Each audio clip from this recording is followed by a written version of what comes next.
अखेर CTVच्या बातमीवर शिक्कामोर्तब। चंद्रपूर जिल्हा मध्यवर्ती सहकारी बँकेच्या अध्यक्षपदाची माळ रवींद्र शिंदे यांच्या गळ्यात। CTVच्या बातमीवर शिक्कामोर्तब झाले असून चंद्रपूर जिल्हा मध्यवर्ती सहकारी बँकेच्या अध्यक्षपदाची माळ रवींद्र शिंदे यांच्याच गळ्यात पडली आहे। गेली 18 वर्षे सहकारी बँकेवर काँग्रेस राष्ट्रवादीचे वर्चस्व राहिल्यानंतर यावेळी भाजपने आपली संपूर्ण ताकद पणाला लावत चंद्रपूर जिल्हा सहकार क्षेत्रात राज्य मिळवले। याचे संपूर्ण श्रेय चिमूरचे आमदार आणि मुख्यमंत्री फडणवीसांचे निकटवर्ती आमदार बंटी भांगडिया यांना जात असून आमदार भांगडिया यांनी मुख्यमंत्र्यांना ही खास भेट दिल्यानंतर आमदार बंटी भांगडिया यांना रिटर्न गिफ्ट काही मिळणार का हे पाहणं आता औत्सुक्याचं ठरणार आहे।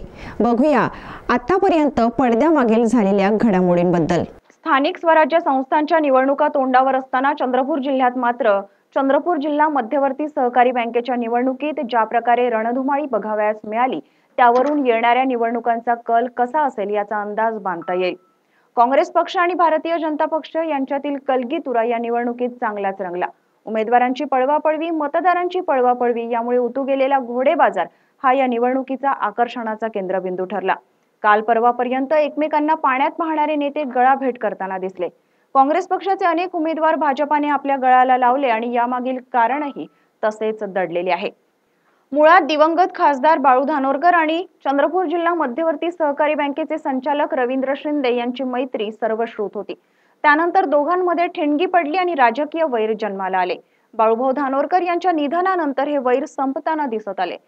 या कामी पुढाकार घेताना खासदार प्रतिभा धानोरकर यांनी आपली खेळी जिल्हा मध्यवर्ती सहकारी बँकेच्या निवडणुकीत खेळली आणि त्यात आधार होता भारतीय जनता पक्षाचे आमदार बंटी भांगडिया यांचा।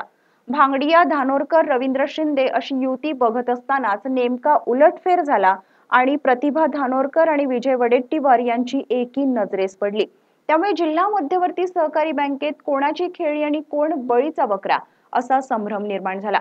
परंतु त्यावरही चाणक्य मुख्यमंत्री देवेंद्र फडणवीस यांच्या कुशीत वाढलेले बंटी भांगडिया यांनी खेळी रचत काँग्रेसचे मासे गळाला तर लावलेच, त्याचसोबत SITची चौकशीचा ससेमिरा मागे लागू नये म्हणून शिवसेना उद्धव बाळासाहेब ठाकरे गटाचे रवींद्र शिंदे यांनाही आपल्या तंबूत आणण्यात यश मिळवले। सगळ्यांचं सहकार्य होतं। किशोर भाऊ, हंसराज भैया, करण भाऊ, भारतीय जनता पार्टीचा प्रत्येक पदाधिकारी कार्यकर्त्यांचं सहकार्य लाभलं आणि मार्गदर्शन आम्हाला लाभलं। आमचे महाराष्ट्राचे लाडके मुख्यमंत्री आदरणीय देवाभाऊ यांच्या मार्गदर्शनात ही सहकार क्षेत्रातली चंद्रपूरची मध्यवर्ती जिल्हा बँकेची निवडणूक आम्ही लढली आणि त्यांच्याच मार्गदर्शनात यशस्वीपणे आम्ही ही निवडणूक पार पाडली आणि एक हाती सत्ता मिळवून घेण्यात आम्हाला यश आलं। त्याला असं सांगितलंच नाही, विषय कोणत्या नेत्याचं नाव नाही घेतलं, मी पक्षांचं नाव घेतलं की जसं किशोर भाऊ असेल, मी असेल, आमचे मोठू मामा यांनी आपले अध्यक्ष साहेब रवी भाऊ शिंदे साहेब असेल, आमचे करण भाऊ असेल, अनेक काँग्रेसचे सहकारी आमच्या सोबत बसलेले होते। मी हे बोललोय की 6 तारखेला जेव्हा आषाढी एकादशी होती, 2 नेते एका जागेवर येऊन सांगत होते की आता आम्ही बंटीची घंटी वाजवू। मी ते बोललोय, भाजप नेता विरोध केला असं बोललोच नाही। संपूर्ण भाजप एकत्र येऊन ही निवडणूक लढली, म्हणूनच आम्हाला हा यश आज मिळालेला। आता या राजकीय समीकरणाचा फायदा रवींद्र शिंदे यांना प्रचंड प्रमाणात झाला। एकीकडे SIT चौकशी थांबली आणि दुसरीकडे चंद्रपूर जिल्हा मध्यवर्ती सहकारी बँकेच्या अध्यक्षपदाची माळ गळ्यात पडली। हाच किस्सा राजुरा क्षेत्रातही घडला, जिथे सुभाष दोटे आणि सुदर्शन निमकर यांच्यातलं वैर सर्वश्रुत होतं। तिथे त्या दोघांची गळाभेट झाली। त्यामुळे एकंदरीतच चंद्रपूर जिल्हा मध्यवर्ती सहकारी बँकेची निवडणूक एक प्रकारे राजकारणात महत्त्वाची भूमिका बजावेल असेच या ठिकाणी म्हणावे लागेल। येणाऱ्या स्थानिक स्वराज्य संस्थांच्या निवडणुकीत हाच किस्सा भारतीय जनता पक्ष गिरवेल अशी वदंतता सर्वत्र आहे।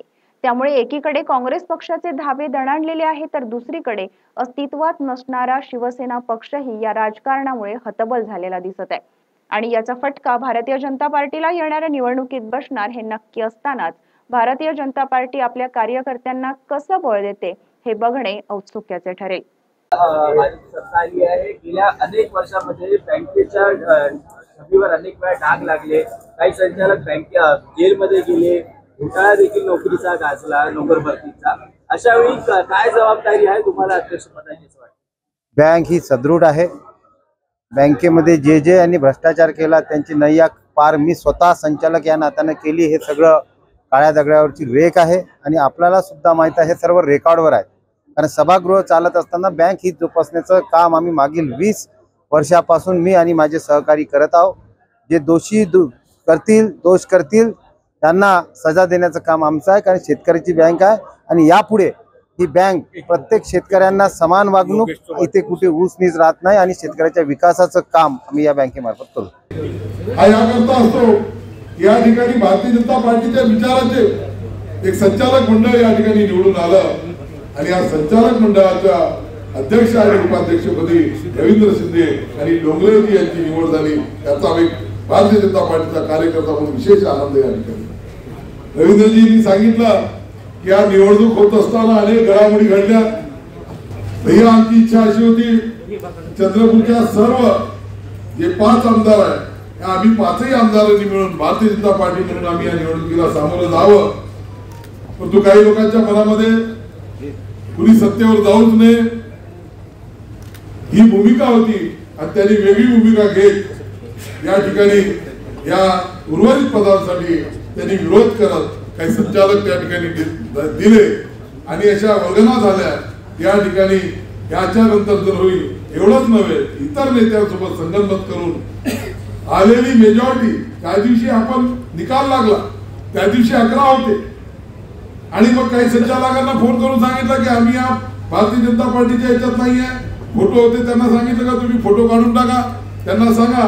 म्हणजे बहुमतात असल्यानंतर सुद्धा भारतीय जनता पार्टीचा या ठिकाणी अध्यक्ष न बसवता दुसरा काहीतरी वेगळा अध्यक्ष बसवण्याची सुद्धा अनेकांनी हालचाल केल्या. परंतु मी बाकी संचालकांचं आणि 11 सोबत इतर जे आमच्या सोबत आता या ठिकाणी 4 संचालक आले त्यांचंही मी या ठिकाणी विशेष अभिनंदन